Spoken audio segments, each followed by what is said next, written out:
Hey everybody, so we're almost done with all the reviews. We have this Unit 5 review today, and then we're going to finish everything off the following day with a free response review. So we're almost there, guys. I know the Unit 4 review was pretty lengthy and a little challenging, but y'all did great.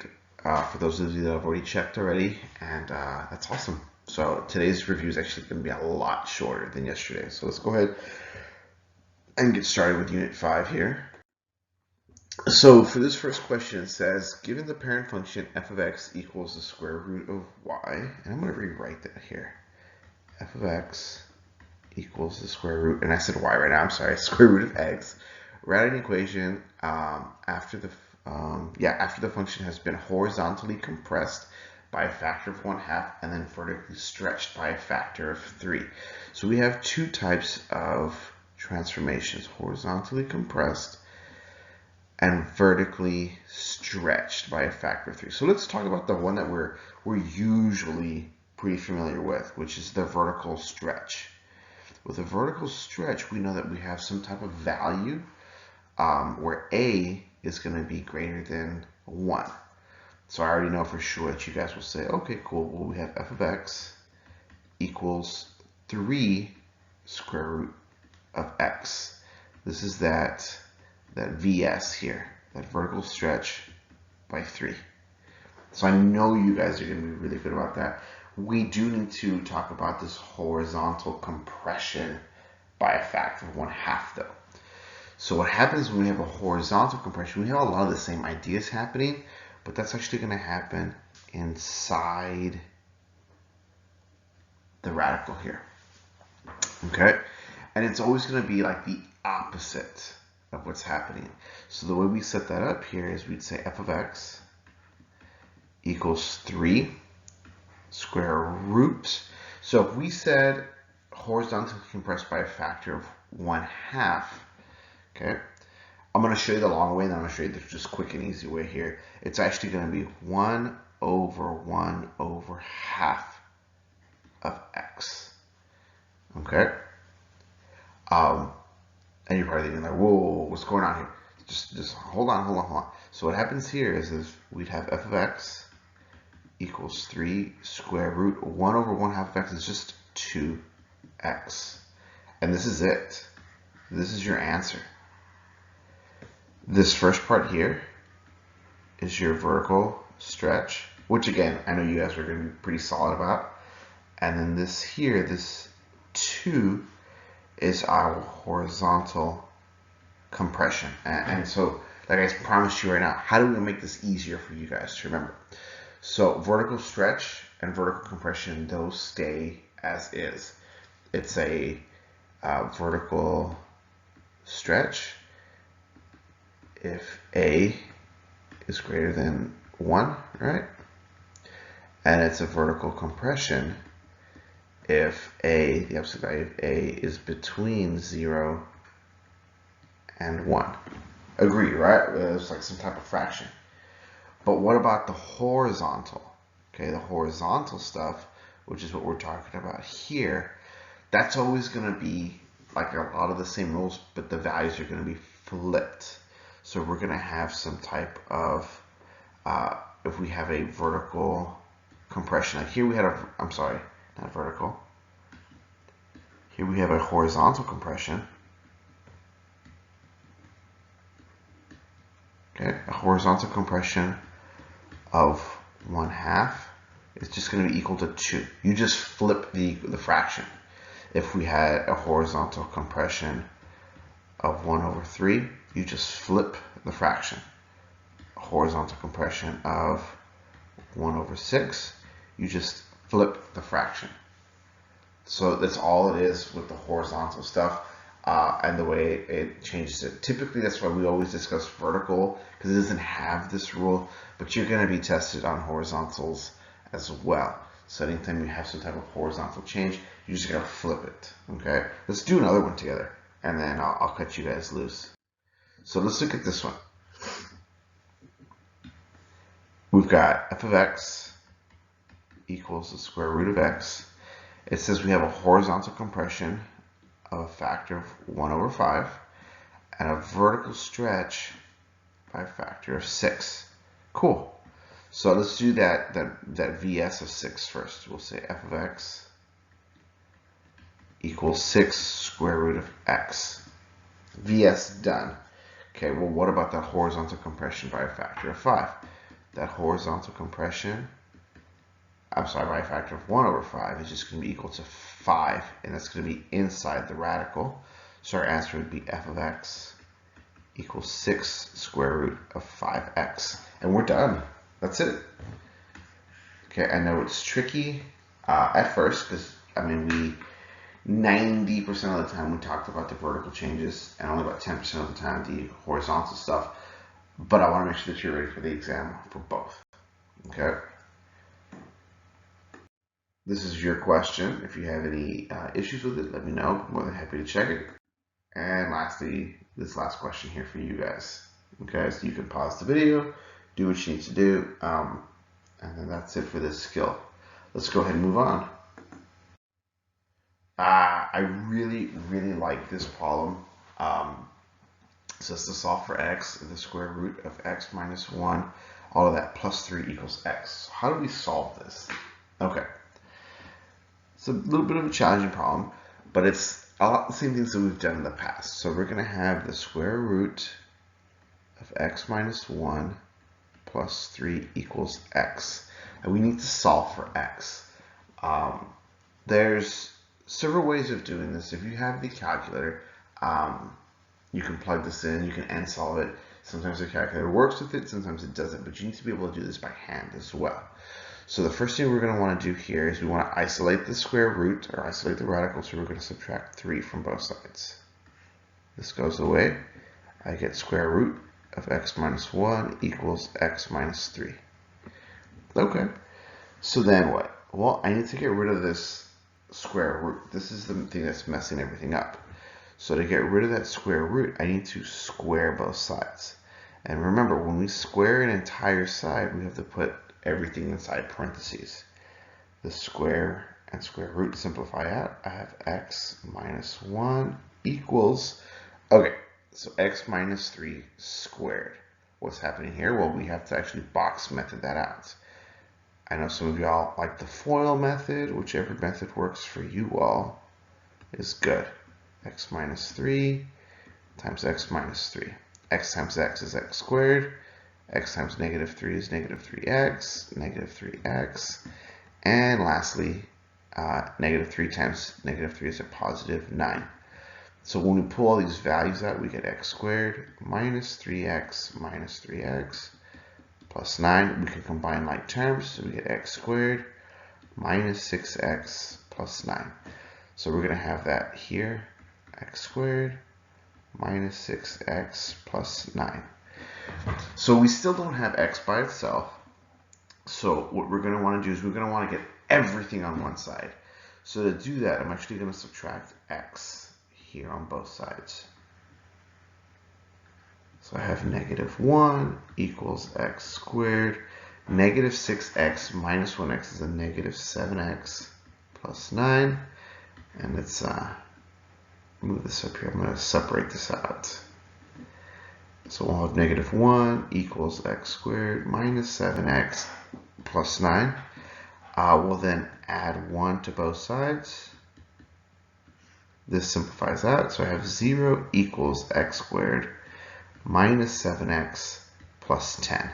Sweet. So we have our like single factor quadratic equation here. So what we can do here now, okay, is we can actually set up our x method to come up with our two factors. You guys remember doing that? We did x method in the past. Y'all learned that in 8th grade, or we can use the BC table. I know some of y'all prefer that one. That's the one that I taught this year. So we're looking for two factors. Added, they give us negative 7, but multiplied give us 10. So we know that for sure. X times x works, right? That's how we get x squared. So then two numbers multiply. They give us 10, but add or subtract, they give us negative 7. So we know that our values have to be both negative. So this would be a minus 5 and a minus 2, right? Negative 5, negative 2. Negative 5 minus 2 is negative 7. Negative 5 times negative 2 is positive 10. Sweet. So now that we have that, we're going to kick all that up here.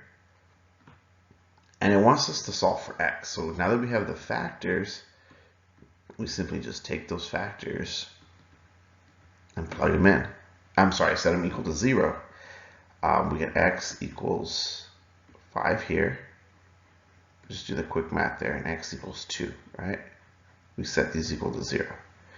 Now, they both could be answers. They both could not be answers. Remember, we have what are known as extraneous solutions.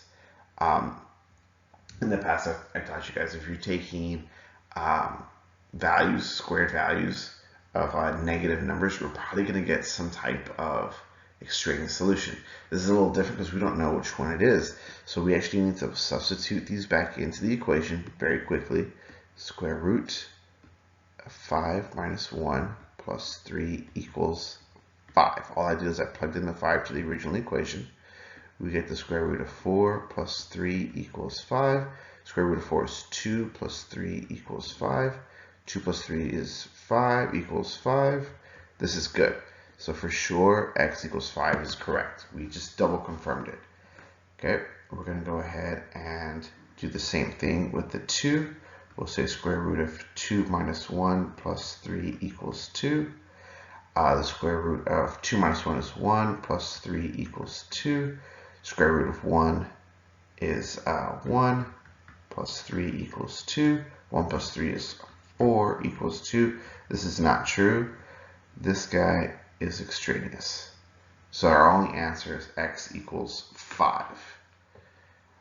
Again, you can try end solving these. I don't want to guarantee that, but if you're in a time crunch, do it. If you have questions on how to do that, let me know. But really, I want to push the paper and pencil skill here. So go ahead and try the same skills here on this question. Hint, hint, you do need to check for extraneous solutions afterwards. Okay, so make sure you leave some space for that work. So now, domain, range, and intercepts of the inverse of the function below. Ooh, fancy. Okay, so we're looking for the inverse of this function. So if I have y equals the square root of x plus 6, all of that plus 3, and I want to solve for the inverse, remember, for inverses, we have to switch x and y. Okay, you gotta remember the inverse. So when we do this here, we're going to get x equals the square root of y plus 6 plus 3. And before we can graph anything, we need to isolate y. So what we want to do next is get rid of this plus 3. So we're going to subtract 3 from both sides. X minus 3 equals the square root of y plus 6. I next want to get rid of that square root. The opposite operation of a square root is square. Remember, when we square the left side, we got to put it all in parentheses. Okay. So then we have x minus 3 squared equals, this simplifies out, y plus 6. Now, I know some of y'all immediately see like, oh, we have this x plus minus 3 squared. I got to box method that out. Don't do that. Don't do that. Don't do that. I'm going to make your life so much easier if you leave it this way. We'll just rewrite it. X minus 3 squared equals y plus 6. I want to get rid of that plus 6, so I'm going to subtract 6 from both sides. And I'm just going to flip this real quick. We're going to say y equals x minus 3 squared minus 6. The reason I want you to leave it this way is this equation is already in vertex form, right? So this is vertex form. You'll recall with vertex form, we already have our h and our k. This is what we're able to analyze a graph with. This is our vertex. What kind of equation is this? Well, this is the vertex form of a quadratic. So if I was to graph this on a number line, okay, we see here that we're going to go that our h value is -3. So we're going to go 3 units to the right. Remember, let's go the opposite direction. And then 6 units down. 1, 2, 3, 4, 5, 6. Okay. And we have this thing happening. So our graph looks like this. So we already know how to quickly solve for this vertex form, and we can get a quick graph. Knowing the graph, we should be able to get our domain and range pretty quickly, as we know our vertex is at 3, -6. So my domain for this, which is my side to side, well, this guy is forever going to go to the left to -infinity and forever to the right, infinity. Nice, that's easy. -infinity to infinity. My range, which is my down to up, okay, the lowest it goes is our y value. So that would be at, I'm going to use a bracket here at -6. I use a bracket because we include the -6, and we go up forever to infinity. Done. Okay, so we got the domain, we got the range, and now we want the intercepts. So to solve for those intercepts, this is where our x value, okay, again, this is where our x value, I'm sorry, our y value is 0. Okay, so in other words, we're going to solve for x when y is 0. So when we do that, we're actually just going to plug in 0 for y, and we solve. So we're going to have 0 equals x minus 3 squared minus 6. For this one, time crunch abilities and solve, right? You'll get one of the zeros, and then you can test other points, okay? But you should be able to do this pen to paper skills too when solving this. So it's like, well, what makes this, how do we solve this here? So what we can do, okay, when we're solving for x is we can already just add 6 to both sides because we just want x by itself. This goes away. We get 6 equals x minus 3 squared. How do I get rid of a squared? We're going to take the square root. This goes away. And so we're going to get the square root of 6 equals x minus 3. Okay, and then lastly, we add 3 to both sides. And we're going to get x equals the square root of 6 plus 3. And you'll want to remember, this is actually going to be x equals 3 plus or minus the square root of 6. Why is it plus or minus like that? Because it's the square root of it. So this is how you're going to get your two intersections there. Okay. Again, you can end solve it, or you can also graph this vertex form. Okay. If you graph the vertex form, you'll be able to identify those zeros quickly in the graph as well on the calculator. Let's go ahead and move on. This is your practice problem. I want you guys to apply the same skills and one more for good measure. So that's it. So it's a lot more practice today. This is a much shorter video than yesterday's. You'll have all day to work on it. If you have any questions or concerns, let me know. I will be grading this the following day. Best of luck to you all. You guys have been amazing. You're fantastic. Be great, and we'll see you all later.